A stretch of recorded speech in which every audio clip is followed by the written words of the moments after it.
Why are we so fascinated by anti-heroes?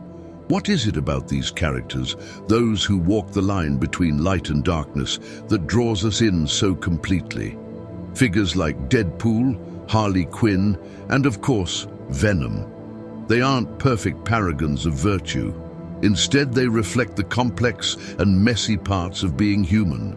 In their raw imperfection, we see something real, something that resonates. Venom stands out among these anti-heroes.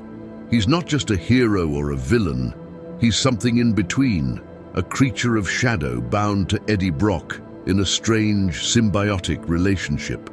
Together, they confront what it means to live with one's inner demons, to face the darker parts of the self. Today, we're diving into the philosophy behind Venom, exploring how he speaks to human nature itself.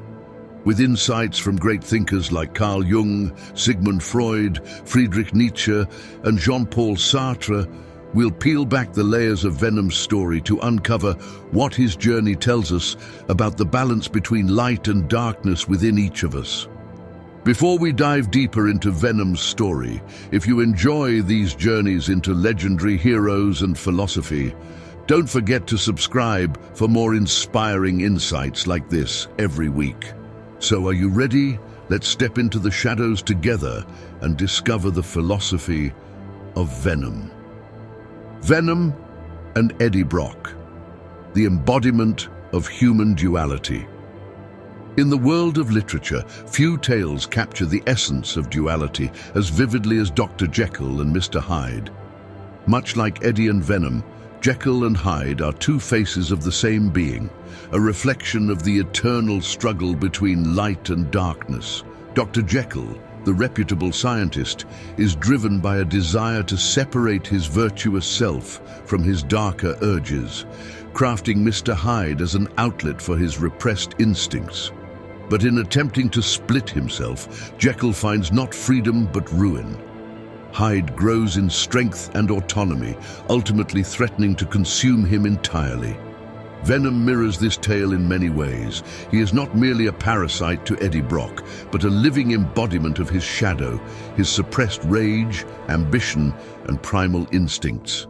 Yet, unlike Jekyll, Eddie doesn't have the option to compartmentalize his darker self or to confine it to a separate corner of his being. Instead, he must live in constant dialogue with Venom, accepting him as a part of himself. This brings us to Carl Jung, the renowned psychologist who spoke of the shadow, that hidden side of ourselves, filled with instincts and desires we often deny. According to Jung, this shadow holds the parts of ourselves we might prefer to keep hidden, yet it is only through facing and integrating these darker aspects that we can achieve true wholeness. For Eddie, Venom forces him to confront parts of himself he might wish to ignore. But in doing so, Venom also becomes an opportunity, a chance to grow beyond his own limitations. In learning to coexist with Venom, Eddie doesn't aim to conquer his shadow, but to find a delicate balance. When they reach a state of symbiosis, Eddie gains access to Venom's raw power without succumbing to the darkness. This acceptance rather than rejection allows him to harness Venom's strength while retaining his own sense of self. And so we enter a story where the quest is not for victory over the self, but for balance. But what if this balance could be something more? What if, in learning to master the darkness, Eddie discovers a power that transcends anything he's known, embracing darkness as a path to strength? This brings us to the philosophy of Friedrich Nietzsche, who spoke of the will to power. For Nietzsche, true power is not about domination, but about self-overcoming. It's the drive to confront and transcend our limits, to transform chaos into strength. Venom embodies this raw, primal force, unfiltered and untamed. At first, Eddie sees Venom as a curse, a monstrous presence threatening to consume him whole, but gradually, something shifts. Eddie learns that Venom's power, though dangerous, can be channeled. It's not about control, but transformation. about merging with the darkness to forge a new kind of strength. Nietzsche's philosophy teaches us that growth comes from struggle, from the willingness to confront the parts of ourselves that we might find intimidating. For Eddie, Venom represents this challenge, this chance to surpass his own boundaries.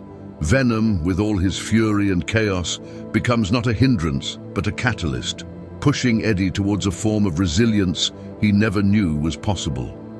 In this journey of self-overcoming, Eddie finds that Venom's shadow can be an ally rather than an enemy. Nietzsche reminds us that true strength comes from within, from our ability to integrate all facets of our identity, even the darkest ones. Through Venom, Eddie discovers that power lies not in denial, but in acceptance, in using his shadow as a source of resilience and growth. But with power comes responsibility, and this is where we turn to another great thinker, one who spoke of freedom and the weight of our choices. What does it mean to wield such power, and what are the consequences of choosing the path of darkness over light? Freedom and responsibility in the anti-hero.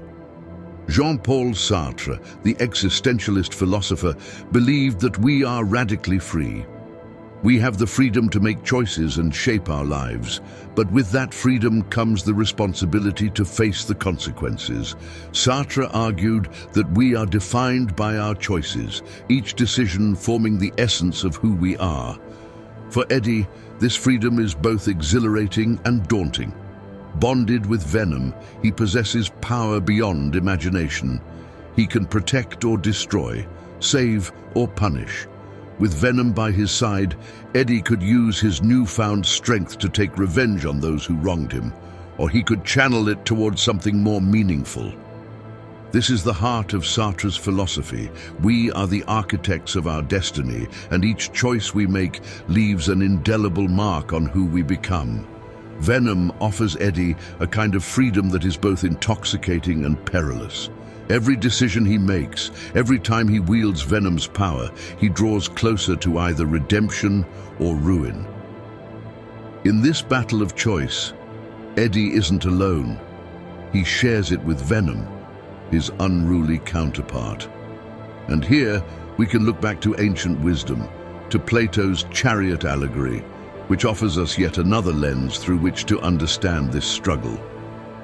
Plato's chariot allegory. Reason and instinct.